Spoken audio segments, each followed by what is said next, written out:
बांझ जिठानी। अमिता और सुनीता आपस में देवरानी जिठानी होती हैं। शादी के कई साल बाद भी अमिता को कोई औलाद नहीं होती, लेकिन शादी के 1 साल में ही देवरानी सुनीता को एक प्यारा सा बेटा होता है। अरे सुनीता, तू तो सीधी है। क्या सारा दिन अपने बच्चे को उस अमिता की गोद में डाली रहती है। देखती नहीं, खुद का बच्चा तो है नहीं। अरे कहीं तेरा बच्चा भी। कैसी बात कर रही है माँ जी? अभी उनकी शादी को भी तो सिर्फ 5 साल ही हुए हैं। कई लोगों को तो 10-10 साल बाद भी बच्चे होते हैं। सास को सुनीता की बात अच्छी नहीं लगती। वो अमिता के पास जाती है। देख अमिता, घर का काम कराकर सुनीता का एक तो छोटा बच्चा, वो बेचारी घर को चिराग भी दे और सारा दिन किचन में खटती रहे, और ऊपर से तू आराम करे। दीदी, खाने में क्या बनाना है दोपहर को? मैं किचन में जा रही हूँ। अरे नहीं नहीं, मैं हूं ना, मैं खाना बना लूंगी। अरे खाना आप बनाएंगी तो मुन्ने को कौन पकड़ेगा? अरे तू पकड़ेगी, मैं पकड़ूंगी। भाई माँ ही तो मुन्ने को पकड़ती है। तू काम करे और ये मुन्ने के नाम पर आराम।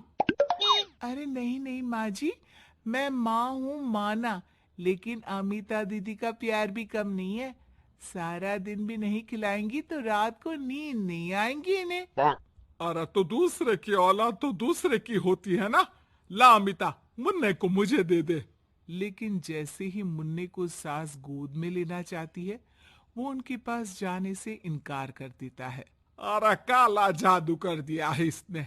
बच्चा किसी के पास आ ही नहीं रहा है भाई। माँ, इसे काला जादू नहीं, प्यार कहते हैं, जो दीदी मुन्ने से करती हैं। अरे हाँ हाँ, हम तो दुश्मन है ना इसके, जो ये हमारे पास नहीं आ रहा है। अरे सगी दादी हूं मैं, पूरी की पूरी कोठी इसी के नाम कर जाऊंगी। अब बोल, अब भी प्यार है क्या इससे? अमिता को सास की बात पर गुस्सा आ जाता है। वैसे भी माँ जी, पूरे घर में यही एक चिराग है, तो आप इसे दे या ना दे, सारा कुछ इसी का है, चाहे वो मेरा भी क्यों ना हो। हाँ हाँ, अभी तो बड़ी जबान चल रही है, लेकिन जब घर पूरा इसके नाम होगा ना, तब पता चलेगा। अमिता और सुनीता दोनों ही मिलजुल कर रहती थी, इसलिए सास की बात का दोनों को ही बुरा ना लगता। मिलजुल कर काम करती और हंस खेल कर रहती। अरे बेटी, तेरी दोनों भाभियों ने तो मुझे साइड कर रखा है। अरे दोनों में इतनी पड़ती है कि मुझे तो डर लग रहा है, कहीं एक दिन ये दोनों मेरी बात मानने से इनकार ही ना कर दे। अरे तो खेल खेलो और दोनों को अलग कर दो, इस पे कौन सा गणित लगाना है माँ? हाँ हाँ, ये तो है, चल देख लेती हूँ मैं। अगले दिन सास धीरे से एक लाल पेन लेकर मुन्ने के बदन में लगा देती है और लोगों को बुलाकर हंगामा करती है। अरे देखो देखो, ये क्या हो रहा है मुन्ने के शरीर में? अरे ये क्या हो गया मेरे बेटे को? मैं अभी से लेकर डॉक्टर के पास जा रही हूँ। अरे ना दीदी, परेशान मत हो, मैं तैयार कर देती हूँ और कैब बुला लेती हूँ, बाद में ले जाइए आप इसे। अरे बेटा, तेरा है, वो क्यों ले जाएगी? वैसे भी ये डॉक्टर का नहीं, तांत्रिक का मसला है। किसी ने मुन्ने पर जादू करने की कोशिश की है, जिससे वो मुन्ने को मार ले। सुनीता ये सुनकर रोने लगती है। कौन मेरे मुन्ने को मारने की कोशिश करेगा माँ जी? नहीं नहीं, ऐसा कुछ नहीं होगा। सास अमिता की तरफ देखकर कहती है, अरे वही जिसकी खुद की औलाद ना हो। आह, कैसी बात कर रही हैं माँ जी आप? मैं क्यों मारूंगी अपने ही बच्चे को? वो तो मेरे बेटे जैसा है। अरे बेटे जैसा है, बेटा तो नहीं है ना। वैसे भी मैंने तांत्रिक को फोन कर दिया है। थोड़ी देर में वहां तांत्रिक आ जाता है। हे भगवान, भगवान भगवान भगवान, बच्चे की जान को खतरा है, खतरा है, खतरा है। इसके ऊपर किसी बांझ औरत ने काला जादू कर रखा है, रखा है, रखा है। लगता नहीं ये बच्चा कभी ठीक भी हो पाएगा, पाएगा, पाएगा। नहीं नहीं, मेरे बेटे को बचा लीजिए। अमिता दीदी, आप इतना गंदा सोचेंगे मुन्ने के लिए, मैंने सोचा भी नहीं था। अरे, कैसी बात कर रही हो सुनीता?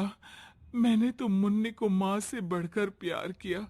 ये सोचो भला मैं ऐसा क्यों करूंगी? लेकिन बेटे के प्यार में पागल सुनीता सास के जाल में फंस जाती है। दीदी, आज से आप और मैं अलग हैं। मेरी रसोई अलग, आपकी अलग। और आज के बाद मुन्ने को छूने की क्या, देखने की भी कोशिश मत करिएगा। अमिता सुनीता को समझाने की कोशिश करती है, पर कुछ नहीं होता। अगले रोज, ला सुनीता, मैं मुन्ने को नहला कर तैयार कर देती हूँ। नहीं नहीं माँ जी, मैं नहला देती हूँ। लेकिन जैसे ही वो मुन्ने को नहलाने लगी, पेन के निशान एक एक करके निकल गए। अरे माँ जी, ये तो किसी ने पेन से निशान बनाए थे। देखिए, जैसे ही मैंने मुन्ने को नहलाया, सारे निकल गए। अब अरे नहीं नहीं बहू, ये तो बाबा का कमाल है कि बच्चे के ऊपर से ये साया धुल गया। लेकिन ये क्या माँ जी, मुन्ना तो रोया ही जा रहा है, न खा रहा है न दूध पी रहा है, बस चाची चाची कर रहा है। अरे इतनी जल्दी उसका भूत नहीं उतरेगा इसके सर से, मार मार कर खिला। जी माँ जी। लेकिन सुनीता का बेटा, जिसे अमिता से बेहद प्यार था, वो उसके पास जाने की जिद में ना खा रहा था ना पी रहा था। उसकी हालत बिगड़ती ही जा रही थी। हार कर एक दिन, माँ, दीदी दिखाई नहीं दे रही है, क्या वो मायके चली गई है क्या? अरे क्या पता कहाँ गई, रुक बड़कू से पूछती हूँ। ए अमिता कहाँ है? माँ जल्दी पता करिए ना, दीदी कहाँ है? मुन्ने की हालत दीदी के लिए खराब होती जा रही है। सुनीता मुन्ने को लेकर नीचे अमिता के पास जाती है। अमिता बिस्तर पर पड़ी होती है। वो कमजोर सी दिखती है। बड़ी आराम से सो रही हैं आप, या मुन्ने की तबीयत खराब हो रही है? वो जैसे ही अमिता को छूती है, अरे दीदी, ये क्या हो गया? आपकी तबीयत तो काफी खराब है। मुन्ने के बिना मैं नहीं रह सकती सुनीता, मैं उसके बिना नहीं रह सकती। मैं कसम खा कर कहती हूँ, मैंने मुन्ने को मारने की ऐसी कोई कोशिश नहीं की। मैं तो खुद मुन्ने के बिना मर जाऊंगी। मुन्ना आप ही का तो है दीदी, मुझे माफ कर दीजिए। ये पकड़िए अपना बेटा,